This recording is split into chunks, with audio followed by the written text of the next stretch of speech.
Dr. Pachang, and then Dr. Martin Oxenham and Mr. Seiju. Brother Seiju, please come forward. I think that you're here.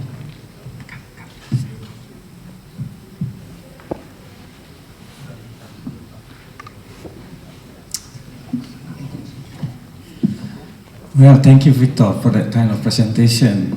Although you just young in that leadership, young everywhere, but you have pointed out the progress and the strategy of change that you'll bring with those points. So we praise the Lord for this progress. And now we'll come to the panelists and making comments or additional things. But before that, may I ask you to just briefly introduce yourself from Mr. Seiju. Well, my name is Shaiju Thomas. I come from India, a school in Bangalore called Center for Global Leadership Development. And I primarily work with the distance ed students, but also work with the residential students of our college too.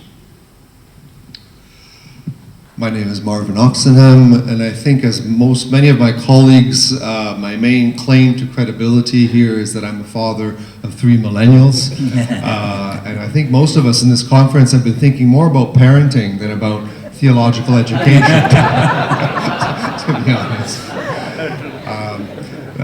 I think I've been invited onto this panel. I wear several hats, as you've appreciated in these days, but probably because my research, my doctoral research, has been in the area of educational philosophy, and in particular investigating how postmodernity has impacted higher education.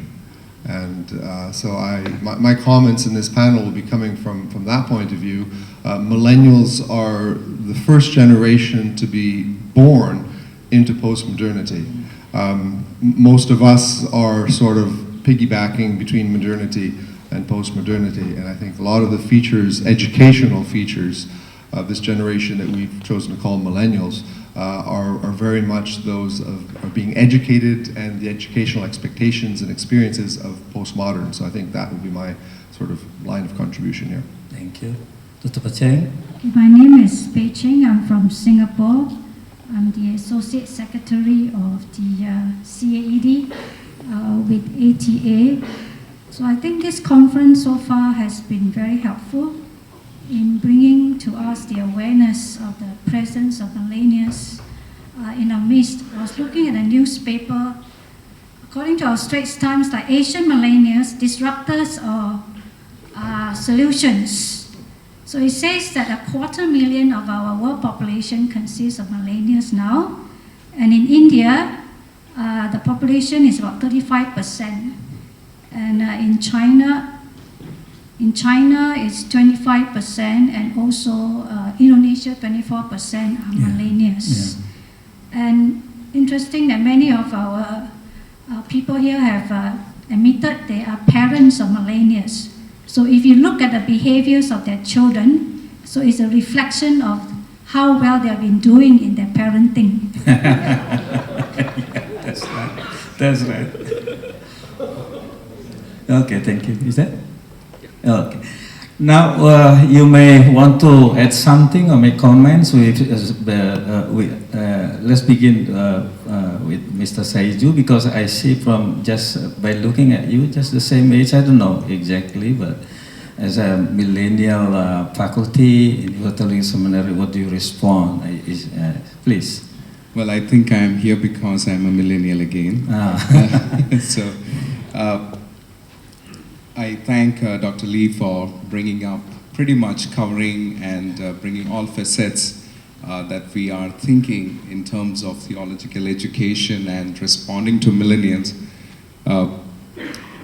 Adding to that, probably, or as a addition there, when we are thinking about theological education, I'm worried, are we a little short-sighted in only responding to millennials? Because these millennials, we are necessarily not ministering to them, but we are training them up to minister the post-millennials. So I think data in that regard would have helped us to think a little larger also in terms of responding to that. So beyond the present, I think we should focus beyond going 20 years forward and looking at what we should be looking at and what should we be facing with the millennials and training them up as such. That is something I thought would have helped, would help us to look theological education in its perspective as today. Dr. Martin, please. So, I think as baby boomers or those before the millennials, we have lived educationally in the Babylonian captivity of modernity. Millennials are living in the Persian captivity of postmodernity. And I wonder if they need to rescue us from our captivity or if we need to rescue them from their captivity. And I think it's probably a bit of both. One of the features of postmodern education has been the liquefaction of many elements of education. And Zygmunt Bauman, who's a postmodern sociologist, he writes about liquid modernity. And some of the things that have been liquefied in education are things like authority. The role of authority in modernity was quite clear. In postmodernity, this has been liquefied, and so there's a lot of attention to power structures and how education is a tool of power. And we've heard the call of millennials for equality. We're all involved in more student-centered pedagogies. So the distribution of power so we're all called as educators to no longer be the sage on the stage, but to be the guide on the side. And this liquefaction of authority, I think, has a lot of good things that it is saying to us in our own captivity. But at the same time, those that are millennials that have liquefied this authority, that have become, in a sense, that the center of their own education, the locus is no longer the text, is no longer the teacher, is no longer the tradition. The locus is the individual who scaffolds and builds their own education in bite sizes, constructing it around their own individuality. The outcome of this has been the inferno of anxiety. And postmodern millennials struggle with anxiety because they know that they are in control, but they feel the thinness of their own person. And so I think a lot of the educational structures, even things like you said, like mentoring, or the fact that we have a curriculum, the fact that we do scaffold our lecturing, I think is responding to the Persian captivity of millennials by providing a response to their anxiety through an appropriate use of authority of the different tools that make up our trade. So you see that you are talking about authority and helping the millennials to understand authority. Is that what you mean? And because as Dr. Victor just said to us, importance of helping students, the millennials, to develop discipline. I don't know if that is related to what you say. Yes, very much. The fact that they have, in a sense, we're going back in time, even to pre-modernity, to the monastic models that were very scaffolded, very structured. And in structure, actually, human beings find comfort. Our children are more secure because we've had rules in our home. Yeah. Now, of course, you can go overboard and authority can become authoritarianism. Yeah. And I think one of the things we might have in our curricula or in our schools is a theology of authority, where we discuss these issues with our students openly, with the abuses and also the devastation that comes with no authority. Okay, thank you. Dr. Pacheng? One of the challenges, according to the survey, is the lack of biblical knowledge. And during my visits to a number of schools, they have voiced the same concern. So when I think about this age group between 23 and 38, And just, going backwards, what has gone wrong? To such an extent that at the present, they lack the essential foundation and the knowledge they ought to have in order to be equipped to serve the Lord. So I'm wondering, like those millennials, during those years, if they have been brought up in the Christian homes, who should be responsible in terms of giving them the biblical literacy? The parents, the home, and the church. So what has gone wrong? And those millennials in our Bible school who have not been brought up in a Christian home, who is actually responsible for discipling them? The church. So if they are not doing that, then this generation who go through our theological educations, they are going to minister to the Gen Z. So what do they have to impart to the next generation? So I'm quite concerned and pretty very much concerned about this area. So in certain schools, in the admission requirements, they are required to take a Bible test. And from the reports received, there are applicants who fail the Bible test and they are rejected. So I asked the school a question: if you reject them, where are they going to learn biblical knowledge? I think they will be very, very sad and disappointed. And the other question I have is, if we have these millennials who are lacking biblical knowledge, are we still using the same curriculum to equip them? Shouldn't there be some kind of stringent review and to really reconstruct the curriculum to ensure that they get the essential components? Not to add more courses, but to do a very serious review, or else the next generation will suffer. I remember reading a Roman Catholic missionary, Lutz Patek, and he did say that, in terms of passing on, the Christian faith. So if the family, if the present generation are not, diligent in passing on their Christian faith, and by the third generation, they will become pagans. So this is, to me, a very serious matter. What I've learned, I still remember. And so going through, accreditation and learning this, I think is a worrying trend. So I think we need to reflect seriously and also to act on seriously.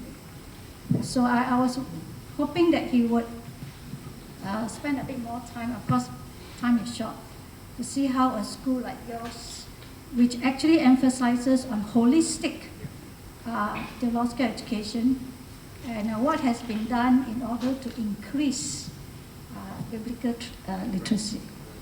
Well, Victor, please, you may respond or add some other things. So over the years, I teach New Testament in my college.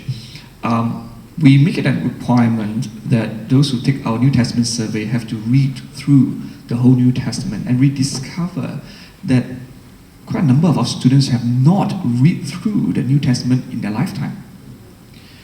And so we have this issue. We kind of go into those academic critical issues at the first level until they have done their basic studies. So our New Testament survey have to, in some sense, lower down the requirements on critical issues and deal with the basic issues first. And so this morning we have the presenter talking about Bible projects. So I use that part of the curriculum, getting the student to watch all the videos, which is helpful. At least they have a visual imprint in their mind, an overview of the New Testament to start off with. That's one problem I find personally with some of the new students, the younger students today, because they're so used to bite-sized things, they can't see the big picture. And when you come to the New Testament, they don't have the connection between the intertestamental period history all the way to they only see John 3:16. They only see Ephesians 4. They only see bite size. And because we come from a Pentecostal background, I blame it to the preachers. They preach one verse for the whole sermon, so it's not helping. Sorry to say, I'm very critical to my own denominations. But it's getting better now. It's getting better. So education works. Education works. So at least I don't do that anymore. Right. So I think that is help. We have to go down a bit of our requirements to go to their level and build from where they are. And so we have all these requirements to help them throughout the course to build up their biblical literacy. And in our curriculum, we spend quite a lot on Bible subject studies. I know some seminaries and colleges, they do a lot of integrative studies immediately, like Bible theology, New Testament theology. We find that we can't do that because they don't even grasp the basics. They can't do overview studies immediately. And so we include that, and hopefully they will then bring it to the next level in the postgraduate studies. Yeah, I think this biblical literacy is very important also. In some, let me mention about 2 theological seminaries in Indonesia. One seminary emphasized that they have, within a semester break, they have few weeks, and then all students will gather to their, will gather, and then the faculty will lead the Bible reading to finish the whole books in the Bible. So that is one way. And a friend of mine said it works, a little bit forcing student to read the Bible. The other seminary use that practice that in the dining room before the meal, they have to read 3 chapters. Yeah, 3 chapters. And at the other seminary also, the friend of mine told me that the student used to report to the mentor in the seminary, and one of the point that the form that should be filled is the informations of reading of the Bible. How many chapters already read by students in the whole month? And then the mentor will help and why the reason if the meeting is not fulfilled. The points is not fulfilled. Other seminary also in Indonesia, before student pass their Bachelor of Theology, even the Master of Theology, the student have to take Bible knowledge exam. They have to pass it.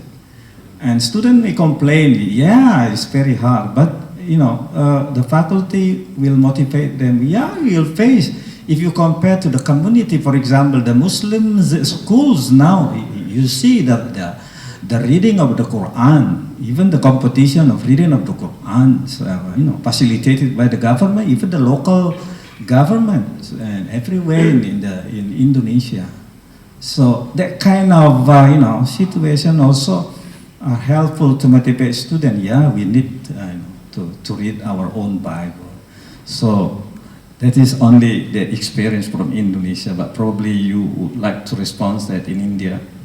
Yeah, one of the things that we see about us incoming students, of course, many of them come at a master's level, and so they are exposed, and in terms of our distance at school students, we get students from all walks of life and all backgrounds, and sometimes they are just new, and pastors expect us to train them and disciple them in a distance mode, and it is. So earlier, our system was we would require a recommendation from the pastors to tell us the level of maturity of the incoming student, and they would go excellent, excellent, excellent, excellent, and we don't know what more to work on further to that. So early this year, we said this has to stop because we want to be more intentional in what we do with the students. So we started saying, okay, now the pastors could give their excellence, but we are going to call them and we are going to record on a conversation basis as where do they stand, where these students stand. I know each of the pastors have their own reason of putting excellence to whatever they have put earlier. But when on a personal basis, we realize that pastors are saying excellent because most often they fear that the students will feel bad if they give a lower grade to whatever, or lower scale as such. So that has helped us to even understand before the student comes in, to see what level we should orient them to before they could get into the main program or courses as such. So that is a kind of a filtering process, so which has helped us a lot beginning this year. The other thing that we obviously do along with, like as you mentioned in the other school, as Dr. Lee mentioned, we ask our students, or require of our students, to go through the books of the Bible, not just as part of their requirement for a course, but as part of their devotional activity and as a journal maintaining, and call it for their spiritual formation requirement as such, where a faculty or a mentor is looking at it. And where the mentor is able to interact with the student and say, okay, yeah, you are interacting with it. And so build it as part of their disciplines of life and of spiritual formation itself as such, and not just as a requirement of a particular course, because a course ends much fast at times than the reading of the sections itself. Well, thank you. Time runs so fast. I think we need to give time for the table discussions. You may, you please. Because Yeah. there's also a mention on the critical thinking, which I think is very much related to biblical literacy. And I trust that our schools are able to do in such a way that can help our millennials to develop what we call a biblical funnel, to filter through what they have been receiving, like movies and all kinds of other things that according to Romans 12 verses 1 and 2. Now, I just give a very simple, a quick example. When I was in Wheaton, I had to take art appreciation and music appreciation. We go through the historical developments like of arts and history, like Rococo period and the Reformation period. And then beginning to ask very serious biblical and theological questions, like we see the arts today. What does it tell us about the state of man's spirituality? What is man like today? What is man's view of God today? Just by looking at the arts scene and the music scene in our contemporary world. And then to use that to reflect theologically and biblically on how do we understand the world today. So I think biblical literacy is something that we need to seriously think about, to provide that biblical funnel to filter through, and not to just accept everything, like what we have about fake news today. Yeah. Okay, thank you. Please. I would just like to say something about the digital generation. And I think we all agree that today that our powers to do things far exceed our wisdom to know what to do with them.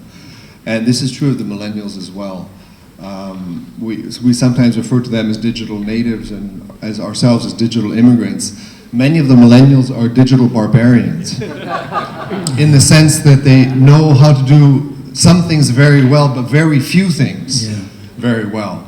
And in the incredible potential of the World Wide Web, there are many things that they don't know how to do, and they're very unaware. And as digital immigrants, we've not been trained in these, and we don't know how to train them. And so I think we should have fundamental courses at the beginning of all of our programs that train students, that make them digitally literate and aware of how to use the powerful tools that we now have at our disposal. And I would like to recommend a book, and I've got it here on my Kindle, it's half price at the moment, written by David Carr. It's called The Shallows, What the Internet is Doing to Our Brain. And it is a scary study of how our practices in knowledge acquisition are changed by the technologies we use. And we are moving from an era of linear reading, which is when you read one book at a time, to an area of hyperlinked reading, which is going this way. And there's studies that are actually showing that the synapses in the brain are changing as we change our learning habits. And for example, the frontal cortex of our mind, when we're reading on the internet, is taken up with decision making. We're continually deciding where we're going to click, where we're going to go, what we're going to scroll, what we're going to watch. And studies have actually shown that that part of the brain is very active, but the other parts of the brain that have to do with recording, with remembering, with deep thinking, with processing, are turned off when we're navigating on the internet. Just to read one quote, he says, "When we search the web, we don't see the forest. We don't even see the trees. We see twigs and leaves." And we need to train our students to read, linear reading. We need to assign, together with all of the wonderful tools of learning how to search the web, using all of its powerful potentials, all of the apps that we have, all of the micro-learning, and I'm all for that. But if we don't also maintain the discipline of linear reading, of books, the minds of our students are actually going to change. And we're going to create a generation that is unable to think deep, is unable to think in a linear way, and will be continually like intellectual butterflies, of which Seneca wrote 2,000 years ago, warning us against the dangers for a culture when that happens. So please do download or buy this book. If you can, one book to read, it's The Shallows by David Carr. Thank you. So now we give you a chance around the table. You might discuss things, and can you put in the screen the questions that we have used? Yeah, those things. Some of the questions may guide you in the discussions, and then after 6 minutes, we'll give you a time to ask questions or give other comments.